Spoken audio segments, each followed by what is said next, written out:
Hello media கிரிக்ஸ் viewers, உங்கள் எல்லாருக்கும் ஒரு பெரிய வணக்கம். இன்னைக்கான வீடியோ என்ன அப்படின்னா, வர்ற மே 18ஆம் தேதி சிஎஸ்கே விஸ் ஆர்சிபி வந்து பார்த்தீங்க அப்படின்னா ஒரு கிட்டத்தட்ட ஒரு நாக் அவுட் மேட்ச்சில் வந்து பார்த்தீங்கன்னா மோத போகிறாங்க சின்னசாமி ஸ்டேடியமில். அந்த மேட்ச் ரொம்ப ரொம்ப ரொம்ப முக்கியமான ஒரு இம்பார்ட்டண்ட்டான மேட்ச் ஃபார் போத் டீம்ஸ் அப்படின்னு நான் சொல்லுவேன். சிஎஸ்கேவாக இருக்கட்டும் ஆர்சிபியாக இருக்கட்டும் பிளே ஆஃப்ஸ்குள்ளே போகணும் அப்படின்னா அந்த கேமை பயங்கரமாக ஜெயிச்சே ஆகணும். ஓகே, இப்போ என்ன மேட்ரு அப்படின்னா, ஆர்சிபியோட மொமெண்டம் இந்த இயர் ஷிஃப்ட் ஆனதுக்கான காரணம் வந்து வில் ஜாக்ஸ் அப்படினே சொல்லலாம். ரஜத் படிதாரும் ஒரு காரணம், வில் ஜாக்ஸும் ஒரு காரணம். ஸோ வில் ஜாக்ஸ் வந்ததுக்கு அப்புறம் அந்த டீம் கொஞ்சம் கம்ப்ளீட்டடா தெரிஞ்சிச்சு. நல்ல கேம்ஸ் அவர் வந்து கொடுத்தாரு. ஒரு 30, 50, 100 அப்படின்னு சொல்லிட்டு அவரால் முடிஞ்ச அளவுக்கு நிறைய கான்ட்ரிபியூட் பண்ணாரு. ஓகே, பட் இப்போ அவர் வந்து இல்ல, அவரோட அவைலபிலிட்டி வந்து பாத்தீங்கன்னா மிஸ் ஆயிருச்சு. Due to some international commitments அவர் வந்து பாத்தீங்க அப்படின்னா போயிட்டாரு. இப்போ அந்த இடத்துல எக்ஸாக்டா யாரை ரீப்ளேஸ் பண்ணுவாங்க அப்படின்னா வேற யாரு, நம்மளோட மேக்ஸ்வெல். மேக்ஸ்வெல் வேர்ல்டு கிரிக்கெட்டோட one of the important player அப்படிங்கிறதுல எந்த ஒரு டவுட்டும் கிடையாது. சிங்கிள் ஹேண்டடா நின்று சம்பவம் பண்ணிட்டு போற ஒரு சம்பவக்காரன் தான் நம்மளோட மேக்ஸ்வெல். ஆனா என்னமோ தெரியல, இந்த வருஷம் ஐபிஎல் அவருக்கு வந்து பாத்தீங்கன்னா பெருசா படல. ஆக்சுவலி வந்து மேக்ஸ்வெலுக்கு எந்த வருஷம் ஐபிஎல்லும் பெருசா பட்டதில்லை ஆர்சிபிக்குள்ள வர வரைக்கும். ஆனா ஒன்ஸ் அவர் எப்ப ஆர்சிபிக்குள்ள என்டர் ஆனாரோ கிட்டத்தட்ட ஒரு 3-4 வருஷமா அவர் நல்லா தான் ஆடிக்கிட்டு இருக்காரு ஐபிஎல். ஓகே, ஸோ உண்மையிலுமே வந்து அவரால் முடிஞ்ச அளவுக்கு டீமுக்கு கான்ட்ரிபியூட் பண்ணி கொடுத்துட்டு போயிடுவார். பட் இந்த இயர் வந்து அவரால் வந்து கிட்டத்தட்ட டபுள் டிஜிட் ஸ்கோர் போறதுக்கே ரொம்ப கஷ்டப்பட்டிருக்காரு. நிறைய 1, 2, 10 இப்படிலாம் அடிச்சுட்டு அவுட் ஆகிட்டே இருந்திருக்காரு. நிறைய ஜீரோஸ்ல கூட அவுட் ஆயிருக்காரு. அதனால அவரே வந்து நான் வந்து அவைலபிளா இல்லப்பா, ஸோ நீங்க வில் ஜாக்ஸ் வச்சு ஆடுங்க அப்படின்னு சொல்லிட்டாரு. ஓகே, பட் இப்போ வில் ஜாக்ஸ் இல்ல அப்படிங்கிற பட்சத்தில் அந்த ஆஸ்திரேலியன் சிங்கக்குட்டி மறுபடியும் ஆர்சிபிக்குள்ள என்டர் ஆக போது ஸ்ட்ரைட்டாவே மேக்ஸ்வெல் வந்து பாத்தீங்கன்னா பிளேயிங் 11க்குள்ள வந்துருவாரு. மேக்ஸ்வெல் எந்த அளவுக்கு த்ரெட்டா இருக்க போறாரு சிஎஸ்கேக்கு அப்படின்னு நினைக்கிறப்பதான் கொஞ்சம் பக்குன்னு இருக்கு.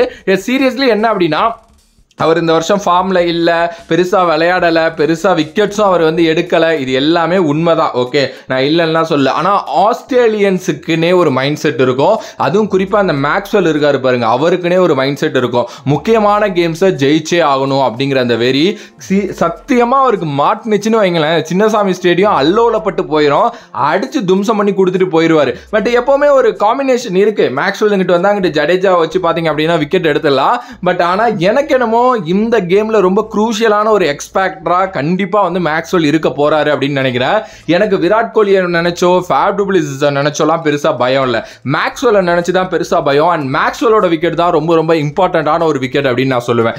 ஏன் அப்படின்னா, இன்கேஸ் சேசிங்கா இருக்குன்னு வைங்களேன், இவ்வளோ ரன்னு வந்து இவ்வளோ ஓவர்ஸ்ல அடிச்சா நீங்க குவாலிஃபை அப்படிங்கிற ஒரு ரெக்குயர்மெண்ட் உள்ள வருது அப்படின்னா, ஒரு சைடு ரஜத் படிதார், இன்னொரு சைடு மேக்ஸ்வெல், அழகலத்து போயிடுவாங்க நம்மளோட பவுலர்ஸ். அண்ட் ஆப்வியஸ்லி நம்மளோட பவுலர்ஸை வந்து ஈஸியா டேக்கிள் பண்ணக்கூடிய ரெண்டு பெஸ்ட் பிளேயர்ஸ் வந்து பாத்தீங்கன்னா அவங்க ரெண்டு பேரும். ஸோ மேக்ஸ்வெல் உள்ள இருக்கிறது கண்டிப்பா சிஎஸ்கேக்கு ஒரு பெரிய த்ரெட். இதுக்கு முன்னாடி நிறைய டைம் சிஎஸ்கேக்கு அகைன்ஸ்டா அவர் ரொம்ப நல்லா விளையாண்டுருக்காரு. பட் அகைன் சொல்றேன், இங்கிட்டு ரவீந்திர ஜடேஜாங்கிற ஒரு மிகப்பெரிய முரட்டு காலம் இருக்கு. ஸோ டெஃபினெட்லி வந்து அடிக்க விடாது மேக்ஸ்வெல்லை. இருந்தாலும் அந்த ஒரு மேட்ச் அப் தான் எனக்கு தெரிஞ்சு மேட்ச் வின்னிங் மேட்ச் அப்பா மாறுறதுக்கு நிறைய சான்சஸ் இருக்கு. ஒன்னு ஜடேஜா ஓவரில் அவர் அவுட் ஆகணும், இல்ல ஜடேஜா ஓவரை அவர் அடிச்சு ஆடணும். இது ரெண்டு தான் அது நடக்க போகுது. எனக்கு தெரிஞ்சு ஒரு பெரிய திருவிழாவே காத்திருக்கு அப்படின்னே சொல்லலாம். எஸ் ப்ரோ, மழை வரும்லாம் சொல்றாங்களே அப்படின்னு நீங்க சொல்லலாம். எஸ், இப்ப மழை பெஞ்சுக்கிட்டு இருக்கு பெங்களூர்ல. பட் அப்ப மழை வருமா, வெதர் ரிப்போர்ட் எப்படி இருக்கு, அதெல்லாம் பத்தி நம்ம இன்னொரு வீடியோல பேசலாம். மேக்ஸ்வெல் உள்ள வந்துட்டாரு அப்படின்னா அந்த டீம் இன்னும் ஸ்ட்ராங்கா தான் இருக்கும்.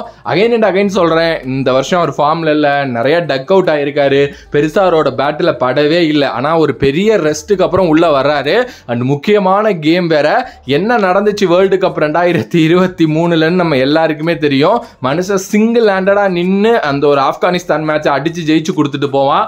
அது மாதிரி ஏதாவது நடந்துருச்சுன்னு வைங்களேன், சங்கு சிஎஸ்கேக்கு ஊ தான். பாப்பா வெயிட் பண்ணி. அண்ட் உங்களோட கருத்து இதை பத்தி என்ன அப்படின்னு சொல்லிட்டு மறக்காம கமெண்ட் பாக்ஸ்ல கமெண்ட் பண்ணுங்க. கொம்பன் கலையரங்க போறான். ஸோ கொம்பன் அடக்கங்கிட்டு யார் இருக்காங்க அப்படிங்கிறதையும் கமெண்ட் பண்ணுங்க.